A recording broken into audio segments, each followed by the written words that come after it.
better. Hello. Sir,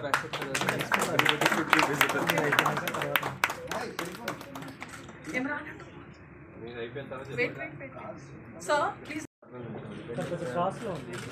Okay. Sir, right side go to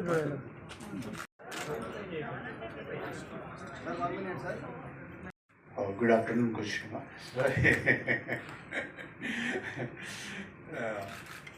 CREDAI Telangana office bearers, తర్వాత electronic and print media సోదరులందరికీ నమస్కారం.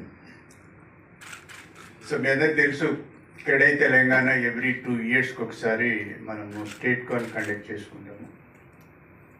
ఈసారి మీకు వరుసగా ఎలక్షన్స్ రావడంతో ఎవ్రీ ఇయర్ డిసెంబర్లో చేస్తుంటే ఈసారి వరుసగా ఎలక్షన్స్ రావడంతో కాస్త పోస్ట్పోన్ అయింది. 2.5 yearsకు వచ్చేసాము. స్టేట్ కాన్ రెగ్యులర్గా మేము చేసి స్టేట్లో ఇప్పటికీ క్రెడైకి దాదాపు 1200 మంది సభ్యత్వం ఉంది. 15 చాప్టర్లు ఉన్నాయి. వాళ్ళందరినీ ఒక వేదికకి పిలిచి ఒక రోజంతా ప్రోగ్రామ్స్ ఉంటాయి. ఆ ప్రోగ్రామ్స్ ఏంటంటే, సో డిస్ట్రిక్ట్స్లో ఉన్న కొంతమంది మిత్రులకు కానీ స్టేట్లో ఉన్న మిత్రులకు కానీ మంచి మంచి స్పీకర్స్ని పిలిచి లేటెస్ట్ టెక్నాలజీ మీద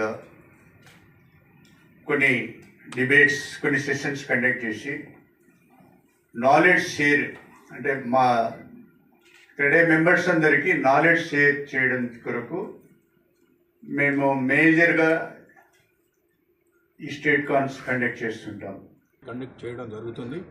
డెఫినెట్గా మేము ఏం ఆశిస్తున్నామంటే ఎవ్రీ 2 yearsకి ఒకసారి చేస్తాము. మేము ఏం ఆశిస్తున్నామంటే జిల్లాల నుండి వచ్చిన బిల్డర్స్ తప్పకుండా ఇక్కడ కొత్త విషయాలు నేర్చుకొని కొంత మంచి సబ్జెక్ట్ తోటి సబ్జెక్ట్ గెయిన్ చేసి వాళ్ళు మళ్ళీ బ్యాక్ వెళ్ళిపోతారనే ఒక ఆశతోటి మేము ఉన్నాము. అండ్ మేము అన్నింటిని దాని కొరకు మేము అన్ని ప్రిపేర్ చేశాము. మేము సెలెక్ట్ చేసిన స్పీకర్స్ కూడా అటువంటి వాళ్ళే, ఇక్కడ నుండనే కాదు, అక్రాస్ ఇండియా మంచి స్పీకర్స్ ఎవరైతే స్పెషలిస్టులు ఉంటారో వాళ్ళను, ఆ నాలెడ్జ్ ఉన్న వాళ్ళనే పిలుస్తున్నాం. కాబట్టి అన్ని విషయాలు, అంటే మాకు అవసరం ఉన్న బిల్డర్ కమ్యూనిటీకి అవసరం ఉన్న ఏదైతే ఉంటుందో అన్నింటిని అడ్రస్ చేయడం జరుగుతుంది. అంటే వాళ్ళు మనని ఎడ్యుకేట్ చేయడం జరుగుతుంది. వాళ్ళు మనకు ఎడ్యుకేట్ చేస్తారు. దాని గురించి ప్రతి వాళ్ళు చేద్దాం. మేము దానకిషోర్ గారు కూడా బహుశా తను వస్తాడు, తను కూడా తెలంగాణ విజన్ 2050 మేము అంటే ఈరోజు కలుస్తున్నాం. అతను కూడా వస్తాడని ఆశిస్తున్నాం. తెలంగాణ విజన్ 2050 గురించి కూడా తను చెప్పడం జరుగుతుంది. ఏదైతే ముఖ్యమంత్రి గారు ఉన్నారో వారి విజన్ ఏమవుతుందో ఆ రోజు తను కూడా చెప్తారు. కాబట్టి people builders across the state will gain knowledge.